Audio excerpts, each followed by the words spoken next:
Hey guys, Randy here. I haven't been posting recently because there really wasn't a whole lot to post about. I got to the point where I realized I couldn't continue buying houses for rentals, or not that I couldn't continue buying houses, I could not continue to put out roughly $30,000 in closing costs on every property. And so brought things to a standstill till I figure out a different way of financing properties or a new source of income to help me finance the properties. And an interesting new development emotionally. My mentor tried to emotionally blackmail me into buying a property that I did not want to buy. We were looking at this property as a potential fix and flip, and the people wanted $60,000 for it. We estimated that it was going to cost $30,000 in renovations, and to get the hard money loan was going to cost $10,000 in closing costs. And I don't know how much it would cost to hold interest payments on that hard money until the house was sold.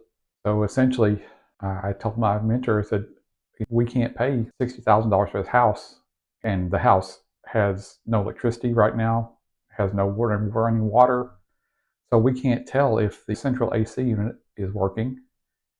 Because I learned the hard way just a few months ago, you better check everything, especially the big items like AC units, water heater, sewer, toilets. Because I bought a property, and the owner said that everything was in working order, and the power was on, but I consider myself at least half responsible, and my mentor half responsible, because neither one of us checked to be sure the AC was working fine. We thought it looked fine. The unit outside looked fine, and it looked new. But after signing all the paperwork, turns out the unit was bad. The attic blower was not working, and once the AC guy checked it out, the outside unit was bad too. And then he found out they sent me pictures of the ductwork had giant holes torn in it where some animals like raccoons or possums had gotten in there. And so I wound up spending roughly $7,000 that I wasn't expecting to spend on a new AC unit and vents and ducts. So I wasn't going through that again. I wasn't learning another hard lesson that way. I try not to repeat my mistakes. So I told him, I said, look, we can't pay $60,000 for this thing and not know if the AC works, if the hot water heater works, if the plumbing works, all the faucets and everything, the toilet, the shower. We can't, the house has no lighting inside of it, so we don't know what light fixtures do or don't work. And we don't have a foundation inspection, so we don't know if the foundation is stable or cracked or what. And he said, oh, we'll offer less. Once he checked in with the listing agent, she told him that they had a pending offer, but wouldn't tell him what the pending offer was. But he was under the impression that if we offered $50,000 for it, that they might take it.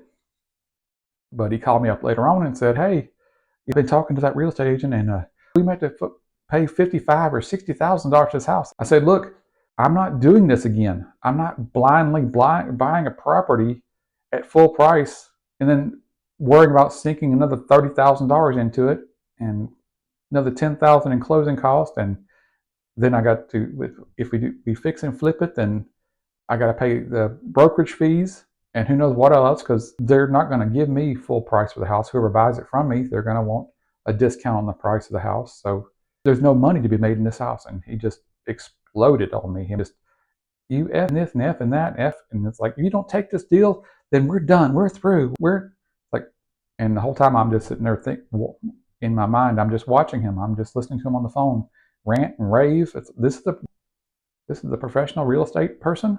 And you think my money is yours to do with as you want to, and you're going to emotionally blackmail me because I won't risk another $30,000, $40,000 and not know what I'm getting into? I said, I'm sorry. Well, if you ain't going to buy this, then we're done. We're done. I'm not going to manage your properties. I'm not going to help you. I said, I'm sorry. Then that's the way it has to be, because I'm going broke doing things your way. And I didn't say this to him, but he had already told me once before on the very first fix and flip, that $500,000 home, that he wasn't used to doing fix and flips, and he's never had good luck with fix and flips. And here he is wanting to do it all over again, doing the same thing. Didn't investigate the contractors, didn't multiple bids, nothing. Just based off his gut feelings, and his gut feelings about the cost of things has been wrong on every single project. It's always taken longer than he expected to take, and it's cost me. I'm the one paying for it, so it's cost me 2 to 3 times more than the expected cost. So anyway, lesson learned. Sometimes you just have to let people go to get where you want to be. There's a comedian, and I wish I could think of his name right now. He has a book called Act Like a Success. And one of the things he talks about is sometimes you can't take everybody with you to get where you want to go. And that's the way this thing's been working out now. I can't get to where I want to be in my real estate career if I keep following my mentor's advice or following his plan, because nothing has materialized the way he said it was going to be. And up until now, I've done 4 deals with him now, and I don't know.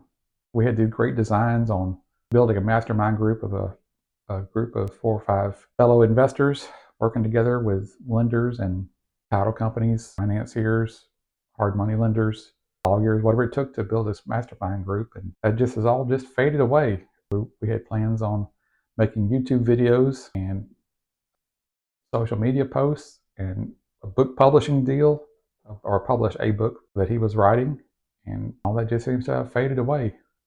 It's been months and months since the last time we discussed having another investor meeting for the mastermind group.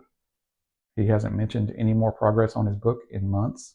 So for now, I guess that's it. He'll go his way and I'll go mine. I hate that it turned out this way, but I can't let anyone, and you can't let anyone, jeopardize your financial future. If something doesn't feel right in your gut, you're usually right. Up until now, I had enough financial resources to weather any type of financial mistakes, like the last 2 properties I bought where they had unexpected expenses. I had the extra funds, and now it's getting to the point where I can't maintain enough resources, financial assets, to make sure that anything unexpected that comes up is taken care of in my current rentals.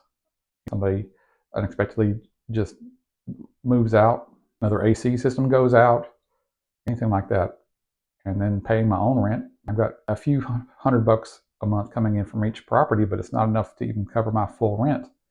And after a while of after you spend $30,000 to $40,000 3 or 4 times, and you get $300 a month in return, you suddenly realize, hey, this is going to take I'm going to run out of money before I replace my income. So that's where it is now. That's it for now. So hopefully you'll learn from my mistakes.